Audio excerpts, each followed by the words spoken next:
On 5 News this morning, Elon Musk demands federal employees write down and justify their jobs. The latest on these federal government job cuts ahead. We got a warming trend over the next couple of days. Warm air back up into the 60s and 70s. We'll talk about it coming up. Plus, lawmakers are pushing a pair of bills that could reshape Arkansas's alcohol industry. Covering news where you live. Your 5 News this morning starts now. Well, good morning. Thanks so much for waking up with us. We got some great news for you today. Unlike last week, we're going to tell you sunshine, good weather. I mean, all the good things. I'm just going to acknowledge this real quick. Oh, gosh. What was on there? My legs are a different color. It's because, you know what? We all self-tan here, and sometimes we do better than other times. But the sunshine this week, it's going to help us. I'm going to get my tan the natural way this right, week. with the sunshine. By doing some yard work, getting outside, enjoying the sunshine. It's going to be a nice week to get a natural tan this week. Exactly. Some sunshine, 60s, close to 70 tomorrow. Here's a look across the area. Beautiful sunrise coming up this morning. Temperatures starting off to those mid to upper 30s and low 40s out there. I think over the next few hours, we're going to be dealing with some cloud coverage here and there, but overall, a majority of us see a lot of that sunshine for today. There's a few partly cloudy skies here and there throughout the morning hours into the early afternoon. Current temperatures as you head out the door this morning, you do need to grab that light jacket anywhere between those low to mid 30s, some upper 30s out there this morning. 33 there in Ozark and in Fort Smith, 34 in Sallisaw, 27 is our cool spot there in Waldron, 31 in Fayetteville, and 38 there in Bentonville. Again, a little bit of a cooler start, but by the time we get to this afternoon, even with some clouds hanging around here and there, those daytime highs going to be very nice for today. You see how long that cloud coverage sticks around mid-morning into the early afternoon, but that's when those daytime highs reach up into the low to mid 60s for today in northwest Arkansas. Across the river valley, it looks like this. Outside of a cooler start, we'll warm up the rest of the day today with the help of some wind coming up from the south. Daytime highs right around those upper 60s. And again, most of us see a lot of sunshine, but a few clouds here and there will work in through today. Again, the one hiccup that we have in the forecast is coming for Wednesday. That's when that next cold front's going to arrive. We'll talk about it coming up. Well, this morning, Pope Francis is in critical condition at a Rome hospital. The 88-year-old pontiff was admitted to the hospital back on Valentine's Day for pneumonia and a complex lung infection. Now, officials say that blood tests show signs of early kidney failure, that the Pope has been given blood and is receiving high-flow oxygen through his nose. The Vatican put out a statement this morning saying that the Pope slept and is resting. He participated in a small mass in the hospital chapel with workers who have been taking care of him. He's done a great job for the church, and hopefully he continues to be with us for a little bit longer. On X, the Pope's official account acknowledged the outpouring of support. Francis wrote that he is thankful for the prayers from around the world. And this morning, a looming deadline for millions of federal workers after a weekend email from Elon Musk. The White House announced it's firing 2,000 government employees for its International Development Department. Jared Hill has the latest on the shakeup.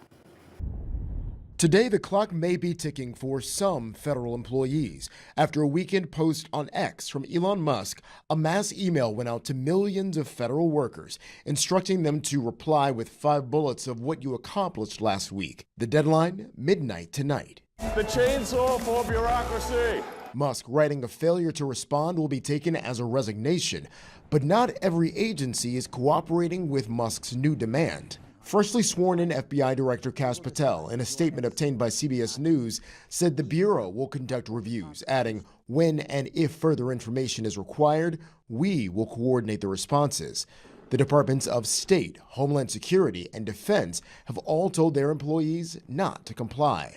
The escalation came hours after President Trump posted on Truth Social he'd like to see Elon get more aggressive in his efforts to shrink the federal workforce. The fraudsters, liars, cheaters, globalists, and deep state bureaucrats are being sent packing. Republican Senator John Curtis on Face the Nation called for compassion. I regret that narrative. We all know, thousands, millions of federal workers who are good people, who work hard. But the reality of it is we have 3 million federal workers. And today, President Trump turns his focus to foreign relations, inviting the president of France to the White House. And today marks 3 years since Russia's invasion of Ukraine. Ukraine's president says he was willing to give up his presidency in exchange for peace. It was not immediately clear, though, whether he was seriously considering resigning or just responding to the latest comments from President Trump. Days ago, the president accused the Ukrainian leader of being a dictator without elections. Zelensky responded by saying the president was, quote, living in a disinformation space. Despite these tensions, Zelensky has also called for a meeting as the two countries try to negotiate a deal involving American aid. Well, a Cave Springs doctor is set to go on trial today. He's accused of sexually assaulting female patients. At the time, 53-year-old Adam Moss was arrested in 2022 and accused of the assault in both Benton and Washington counties. About a dozen women came forward saying that they were sexually assaulted during medical exams, and court records show the allegations span decades. Moss's trial will begin today at 8 a.m. We'll bring you the latest through the trial right here at 5 News. Moss also faces sexual assault charges in Washington County, where he has not yet faced a trial. Well, we are approaching the final week for small businesses impacted by last year's Memorial Day weekend tornado outbreak to apply for Small Business Administration loans. The deadline to apply for the economic disaster loans is March 3rd. The loans cover financial losses due to severe storms, straight-line winds, tornadoes, and flooding between May 24th and May 27th of 2024. You can find all the details on how to apply at 5newsonline.com. A pair of bills that could reshape Arkansas's alcohol industry are now headed for the governor's desk. Senate Bill 97 would increase the number of liquor licenses a company can have from 1 to 3, with a few restrictions. Some liquor store owners say they're worried that this bill will allow big corporations to buy up all the licenses. Meanwhile, the Senate bill would allow grocery and convenience stores to deliver alcohol to wet counties. The bill would also allow third-party companies like DoorDash to deliver alcohol in the same way. This is not new to the state. It's just expanding a little bit on who is allowed to deliver. However, some liquor store owners say that they worry third-party services won't be able to handle these deliveries responsibly. DoorDash saying they have strict policies in place to ensure IDs are checked before alcohol is delivered. Well, lawmakers are also pushing to regulate short-term rentals in the states like Airbnbs. The bill aims to establish more state-level oversight rather than leaving it up to local governments. Some lawmakers say that this bill is necessary to protect property rights and dismantle overly restrictive regulations that cities and counties have in place. But not everyone agrees, including North Little Rock Mayor Terry Hartwick. We're not against STRs. We're just trying to say there should be so many in this neighborhood, and to have it where you can have 6 or 7 that disrupts the whole neighborhood. And that's what it's about, just let us keep in control of the area that we're responsible for. This strengthens by creating guidelines for local control. What it takes away are arbitrary or seemingly, as the winds blow, regulations on them. Well, Mayor Hartwick says that he's spoken to other mayors in the area who are against the bill. The proposal is expected to be heard on the House floor in the next few weeks. In Little Rock, the funeral service for former Arkansas Governor Jim Guy Tucker is set for this afternoon at Second Presbyterian Church. The service follows Friday's public viewing where Tucker lied in state at the rotunda of the Capitol. Tucker served as governor from 92 to 96. He died on February 13th at 81 years old. Now, the governor has ordered all state flags to fly at half-staff in his honor.